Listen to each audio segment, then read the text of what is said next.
La question dans cette vidéo, je compte seulement vous expliquer qu'est-ce qui provoque ces fientes liquides aux poussins et comment vous pouvez gérer ceci.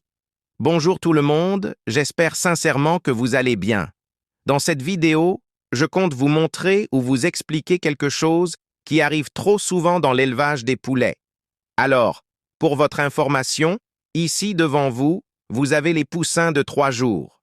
Ces poussins ici ont 3 jours et la chose que je compte vous expliquer, c'est quelque chose qui arrive trop souvent au 2e ou 3e jour de vie des poussins. Alors, la chose en question est cette chose ici. Je ne sais pas si le focus va accepter. Et la chose en question que je voulais vous montrer, c'est ça.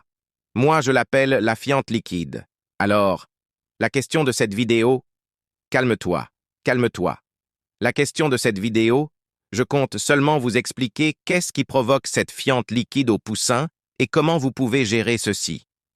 La chose que vous devrez savoir est que, quand ça arrive trop souvent, surtout les éleveurs qui sont encore débutants, ils ont toujours tendance à paniquer et à penser directement à une maladie. D'ailleurs, quelqu'un m'avait contacté sur YouTube et m'a montré les photos pareilles en disant qu'il s'est poussé son malade. Je voulais d'abord vous rassurer que ce n'est pas une maladie. Il n'y a pas question de penser à la pyrrhose ou commencer directement à attaquer avec les antibiotiques. C'est une chose qui arrive souvent chez les poussins. Ils deviennent un peu paniqués, surtout au 2e ou 3e jour. Alors, pourquoi ceci arrive au 2e ou 3e jour? C'est tout juste quand ils commencent à se nourrir convenablement. Pendant les premiers jours ou parfois les 2e jours, les poussins peuvent rester quelque temps sans s'alimenter. À partir du 2e jour, ils commencent à s'alimenter et à s'abreuver.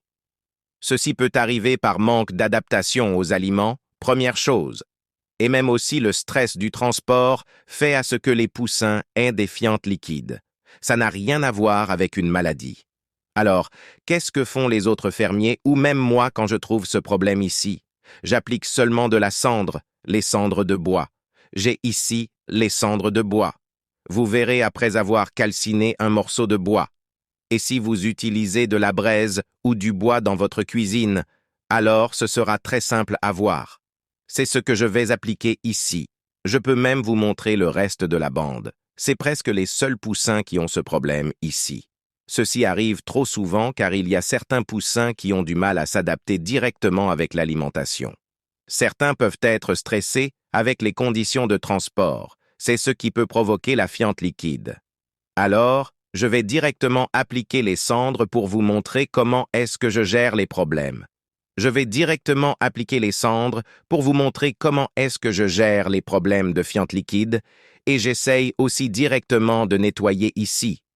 Ce n'est pas une nouveauté. Vous savez, tout ce que ça possède est des propriétés désinfectantes et c'est pour cela que j'utilise de la cendre. Même dans l'élevage des poulets, on l'utilise souvent comme désinfectant naturel ou même vermifuge naturel.